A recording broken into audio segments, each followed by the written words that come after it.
Good evening and welcome. You're watching the State of the Economy on ET Now, and we are discussing the latest print of the CPI for the month of May. It has come in along the lines of expectations at just about 7.04%. It was pegged, consensus estimates had pegged it at 7.1%.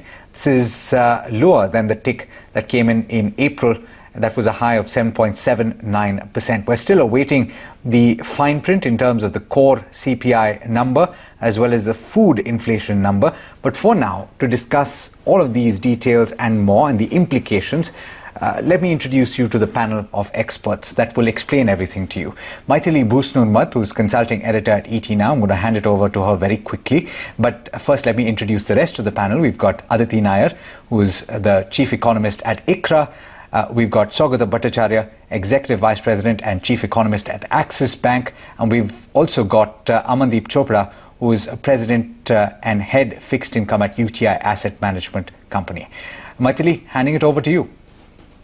Well, yes, Alex, and as you said, 7.04 does sound much better than 7.8% that we got in April. But let's not forget that that 7.8% came on the back of a 4.3% in April last year. Whereas this number that we're getting of 7.04 is on the back of a number of 6.30 in May 21. So frankly, it's a great deal of the supposed lower than estimate number is because of the higher base. So it is the base effect. So unfortunately, I think we cannot take any comfort from this. And as per the RBI's own estimates, the first 3 quarters of this fiscal are going to see inflation in excess of 6%. So I'm not particularly cheered by these numbers, but I wonder whether Saugata also feels that it's really nothing much to cheer about. Saugata, would you agree? No, I mean, so one good thing, thank you, Maithili, for having me on the show. One good thing about the numbers is that it's very close to our own forecast, 7.1%. So, I mean, I'm cheered by that. Anything which is not a surprise in this inflationary environment is a good number. So we don't want surprises, probably on the higher side. So that's the good point. Food, I think, has again contributed a lot to, from what I understand, food is 8%, close to 8%. So that again has contributed. So again, that's a relatively good sign. Although the rains, the performance of the monsoon, the rains are significantly deficient even now. So even that remains a big risk. But core inflation thereby would probably be a little bit lower than our 6.2%. So the mix of the internals and the lack of a surprise, I think overall are the good news on this CPI print. Aditi, would you share Saugata's, I would say, slightly optimistic view of looking at things? And like all economists, I belong to the same tribe. He's very happy that the numbers come close to his estimate. But so he's taking joy from that and not really looking at the fact that number of 7%, well over RBI's number of 6%, upper end of its target, is actually very bad news for the vast majority of Indians, not just those below the poverty line, but even for the middle class. So Aditi, should we feel happy about this? Or should we say that, look, yes, we're condemned to live with high inflation next 3 quarters by RBI's own estimate, and we've seen the rupee touch a record low today. We're seeing oil prices not coming down. So does the future look brighter, or does it look much more dreary and bleary? Aditi. Thanks, Maithili. If you will indulge me, today's number is slightly higher than my expectation, but it's in the ballpark. We had expected it to be 6.9%. And while there's an upside on food, on fuel, and on clothing, there's actually a downside on miscellaneous items compared to what we had penciled in. And I think that is a little hint of good news that maybe the transmission to services inflation will not be as fast as what we had thought. Now, our outlook for this year is that the growth recovery or the demand recovery is going to be extremely uneven. It's services that are going to lead. And I completely agree with you. Household budgets are going to be, are already being hit badly by things like higher vegetable prices, edible oils, fuels, etc. So the demand for goods is going to be constrained, but the demand for services is likely to be a lot better than what it's been in the last 2 years. So from that point of view, if you look at the inflation outlook, perhaps a softer number for miscellaneous items, that's something that we can take some solace in. Other than that, I think one more takeaway I have is that this number is significantly lower than the 7.5% that the MPC forecast for Q1. So if you're looking for things to be happy about, I think this might be something to be happy about. Okay, so Amandeep, should we be happy about that? That is less than what the MPC had predicted for the first quarter? Or should we worry about the fact that core, which is where you expect monetary policy to have its maximum impact, is at 6.2? That means the core inflation number itself is over the RBI's upper end of 6%. Amandeep, glass half full, glass half empty, your choice. Thank you, Maithili. I guess you're right. While the consensus estimates were ranging around 7.10 for May print, and it's below that, but the markets were actually a lot more bearish. When I speak to some of the traders on the street, I think they were expecting at least somewhere close to 7.4. So I guess from that perspective, clearly this print is a big positive. And you're right. I take Aditi's point that the average for Q1 at 7.5 means that clearly the June CPI print has to be much higher to achieve that sort of an average for the quarter. So overall, it does look like there are some good signs. But again, I would be a bit watchful because I think we must understand that there is a fair amount of transmission which has not yet gone through. Like Aditi mentioned, it's clear that on the services sector, there is clearly a level of inflation which has not yet been priced in, particularly when you look at what could happen going forward in the telecom sector, education, and also to some extent, on transportation. We've not seen a full pass-through of some of the fuel price hikes at, on transportation. So I suppose to say that we have to take a lot of comfort from this single data print, I would not say so. I think the trend is more important. There is a fair amount of apprehension that the way we've seen global inflation prints being much higher than street and the central bank estimates, we don't get caught in a very similar situation where the initial numbers look good, but the momentum that we witness going forward could actually lead to a certain spike.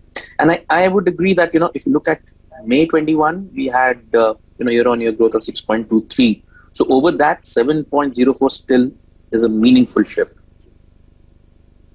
Oh, absolutely. Yes. In fact, I would think it's a huge increase. But unfortunately, as I said, inflation is a genie. Once you let it out of the bottle, it's very, very difficult to put it back. But Saugata, if you look at, the IIP numbers that came out on Friday, and if you look at the governor speaking of, capacity utilization increasing, are we really going to see demand pressures also building up? So on the one hand, you have the supply bottlenecks, you have oil prices, you have rupee depreciation.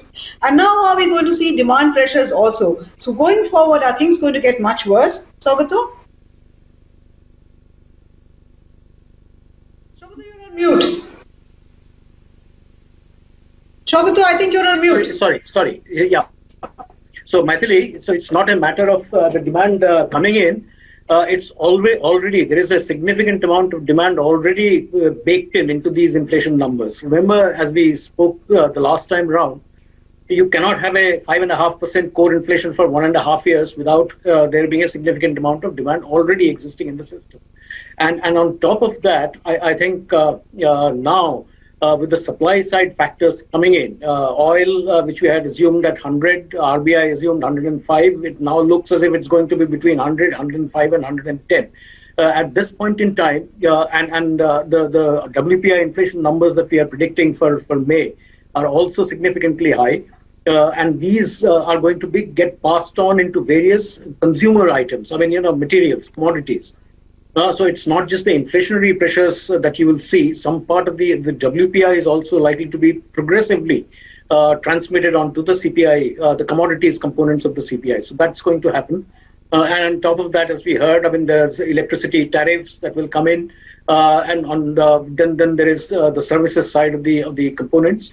So my guess is that core inflation is going to remain relatively flat at these levels for the next 2 or 3 months at least, before, if at all, they start coming down. But now I think that the focus of the additions, the increments to inflation, will now start coming in from the services side, even more than consumer items, than the commodities related items. So that's something that we need to see. And the worst part of this, the demand equation in this, is that it's probably coming in from the top few deciles of the household income earning class, where monetary policy probably will not have a lot of effect, because the savings buffers that are built up into these the high decile consuming classes will enable these deciles to keep on consuming, eating a little bit if necessary, into their savings, into their substantial savings. So that's not going to pull demand down. So either monetary policy needs to be much more aggressive in hiking rates, which I don't think it is likely to be, or else multiple other fiscal, trade, other competition-related issues will need to be put in place to try to combat this kind of concentrated demand and thereby inflation. Aditi, Sokoto spoke about need for further fiscal or trade measures. But if you look at countries all over the world, especially if you look at the European Union, UK, the US, you find the battle on inflation front is being fought almost entirely, or I would say entirely, by the central bank. So no, in the US, we don't see Biden do anything on the fiscal front, whereas we're seeing the Federal Reserve act very firmly on the monetary front. Whereas in India, we're relying on the fiscal front to do something to get the prices down, and that has a cost. It will come back to us little later. We're just pushing the can down the road. So is there a case in India for the monetary policy to do much more? Are we still way behind the curve? The Fed is expected to raise interest rate by 50 basis points in its next meeting on the 15th. So RBI's next meeting is only in much later. So can we really expect the RBI to have another off-cycle meet and push up rates higher, Aditi? I don't think so, Maithili. I don't think we are not penciling any off-cycle MPC review to hike rates in the near term. Firstly, I think the fact that we've got a lower print than the average that they forecast for this quarter certainly means that this is I expect this print is lower than what the MPC would have penciled in for May. So from that point of view, there's no alarm from our domestic inflation numbers other than what they would have already penciled in. And I don't think they're necessarily going to react to what the Federal Reserve may do. The governor has said several times that we're going to be looking at the domestic factors. And, if you just recall, last week, the inflationary expectations extension survey that the RBI had put on its website, that actually showed this very sharp dip that came in inflationary expectations after the excise duty on fuels was cut. So I do think that fiscal policy has a big role to play in controlling inflationary expectations. I don't think that the entire lifting needs to be done by monetary policy in the Indian context. Okay, Amandeep, so that's Aditi's point of view. But if you look at where food inflation is today, though it's come down, it's still about 8%. Yes, it's less than the previous month, but 8% food inflation is something that cannot be accepted at all in the Indian context. And there will be second order effects. It will feed into other broader other commodities of the consumption basket. So is there a case, what more can the government or the RBI, I think the onus is with the RBI, even though monetary policy does not act directly on the food basket. So what can we really do to get inflation back under track? Amandeep.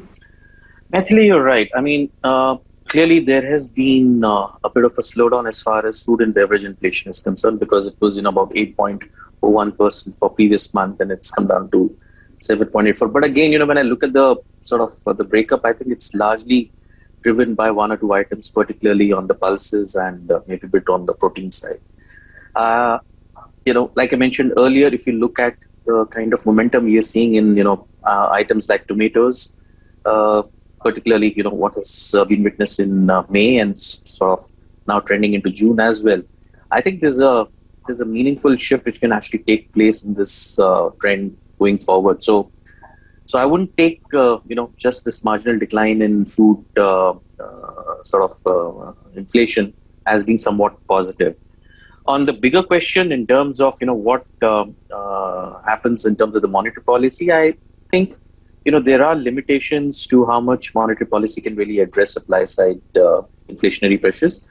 I mean, they are trying to slow down demand and growth, and that I think, will possibly lead to maybe an overkill where you could actually see a significant slowdown as far as growth is concerned. So we don't know what that number is, but clearly it is a level which means that a policy rate has to be meaningfully higher than where we were if you take the pre-pandemic period as the starting point for the monetary stimulus which is provided.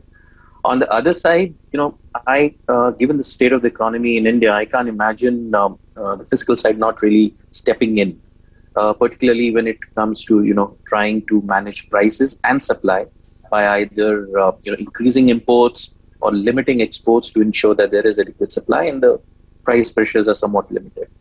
From the bond market's perspective, I must mention that it's a bit of a difficult and a very peculiar position. That on one side, we may take comfort from the fact that with the higher fiscal intervention to control inflation, at least you don't have to see that much of aggressive rate hikes from RBI. But what it also means is that with that much more of intervention on the fiscal side through subsidies or through other price interventions, you could actually end up with the government having to forego some of their revenues or increase expenditure, and that means that you have additional supply of bonds coming into the markets, and that does influence interest rates, and that is one of the reasons why every announcement around any decrease in excise duties or any other such measure to control prices actually leads to the bond markets selling off and maybe a few basis point of correction, because the natural tendency is to assume that this will mean that the government actually now has to borrow that much more to meet the deficit. Yes, absolutely. There is no free lunch, certainly. But Sobato, Aditi spoke about the fact that just because the Fed is going to increase rates, there's no reason why the Reserve Bank of India should react to it. And this has been the RBI's always stated, position that, we don't respond to what's happening in the Fed, even though, the Fed is actually the de facto central bank for the entire world. And there's just no way any central bank in the world can not react to what the Fed does. But yes, it makes us feel good to say that we're not bothered about what Uncle Sam does. But the fact is that if the Fed were to hike rates, you will find the the rupee depreciate and depreciate very sharply. And that has a direct impact on inflation. So can we really be indifferent to what the Fed does? Apart from the fact that you have dollar outflows, bond yield rising, you also have a direct impact on inflation. So can we really afford to say that we're not bothered about the Fed, we'll do what suits our domestic constituency? Can we take that position, Sobato? No, they can't. Obviously not. Because this is now a classic impossibility trilemma with capital flows, with portfolio flows going out, with the Fed raising rates, domestic inflation high, the effect of interest rates on policy being relatively limited. So this is the classic impossibility, the impossible trinity of open economy, macroeconomics. So obviously you cannot ignore that. But having said that, I think there is some leeway for them not to respond. And remember that the dynamics of inflation in the US are very, very different from that of India.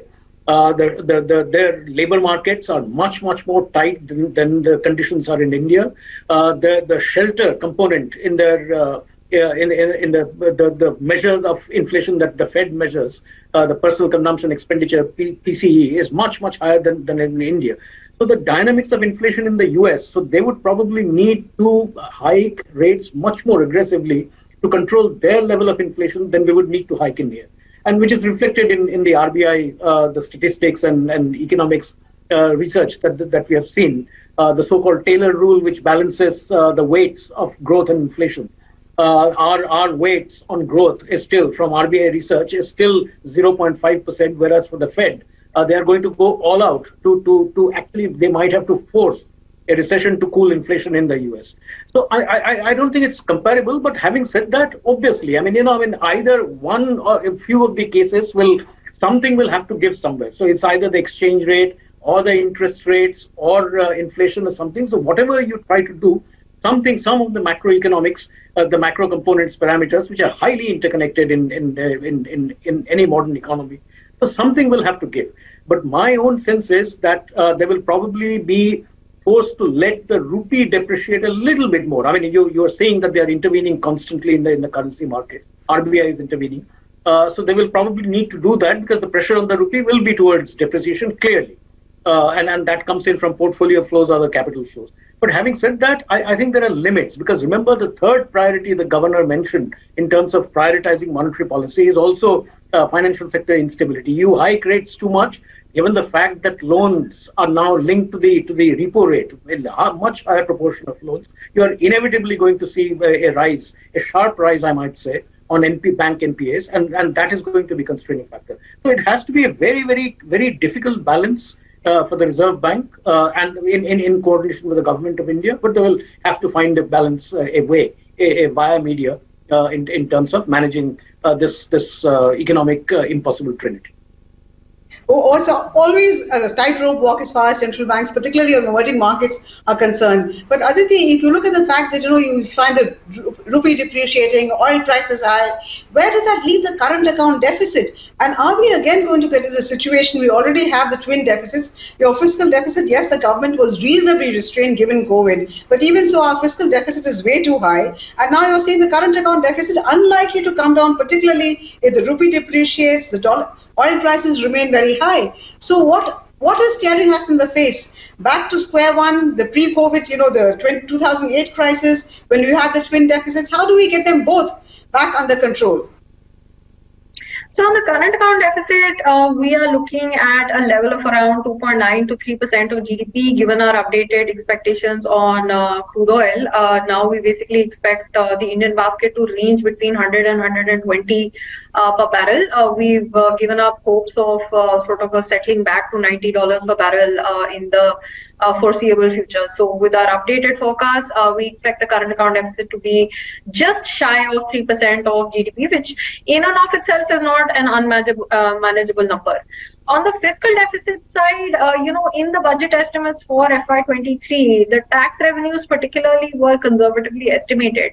And as of now, even if there are no expenditure savings, we're looking at a fiscal deficit overshoot of just about 1 trillion.